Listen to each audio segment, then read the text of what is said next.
Well, joining us now is Occidental College politics professor Isaac Hale. Thank you for being back with us again this morning. You were in studio yesterday.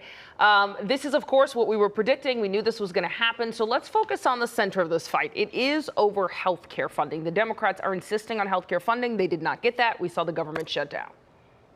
Yes, so the two big ticket items here are restoring Medicaid funding that was cut in the One Big Beautiful Bill Act, as well as extending Obamacare subsidies. And this has echoes of the big 2013 government shutdown fight when Ted Cruz and other right-wing members of the Republican caucus tried to shut down the government in order to defund Obamacare.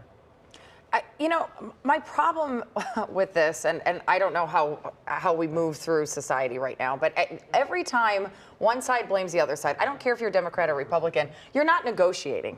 And realistically, to get a deal done, you're going to need both of these parties to come to the table and actually do something together, right? Well, in theory, yes. I mean, the other possibility, neither side has shown much interest in negotiating at the current moment.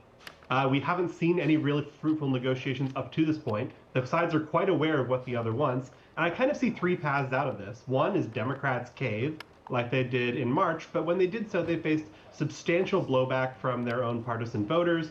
Chuck Schumer saw his approval ratings decline precipitously. Talk of maybe receiving a primary challenge in the future from AOC. Republicans could cave. They could roll back some of these cuts to healthcare spending, cuts which I should say are unpopular. So there is a possibility they will cave. But a deal seems somewhat unlikely. The other possibility is that Republicans modify or remove the filibuster in the Senate because they do control that chamber, and that is the sticking point. So is this all about playing to the base right now instead of the American people? I mean, that is a lot of politics. The vast majority of members of Congress live in safe districts. They don't have to worry about pleasing independents or out partisans.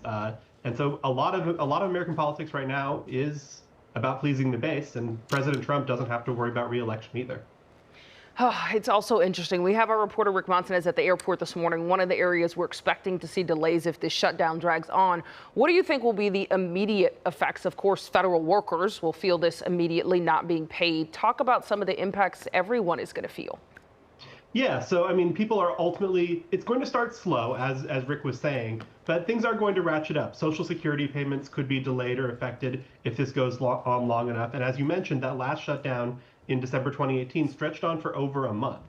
You could also see other types of federal services like access to national parks or museums being affected. And of course, the biggest effect is on the pay for those federal workers. Another possible effect is even lower trust in government. We've seen in previous shutdowns that in surveys where voters repeatedly say that these shutdowns decrease their trust in government. Trust in government is already quite low. Only, depending on the survey, only 1 in 5, 1 in 4 voters trust the federal government. But this isn't going to make things any better. But both parties should be concerned about that because that means people don't show up to vote for any party. Well, yes. Now, the two parties have radically different visions about how large the federal government should be, but certainly a decline in trust in federal government isn't good for American politics. Well, and I do want to point out, because we talked about it a little bit yesterday, about potentially these workers not getting paid. It is a law that federal workers will be paid after the shutdown ends. So when we start talking about some of these situations, they're not going to get paid while the shutdown is occurring, but it is now law that they get paid after. That was an act of 2019. So I want to take a look there. But we could see people also furloughed and laid off during this point in time. Thank you so much for being with us this morning to break all this down. We really appreciate it. Thank you for having me.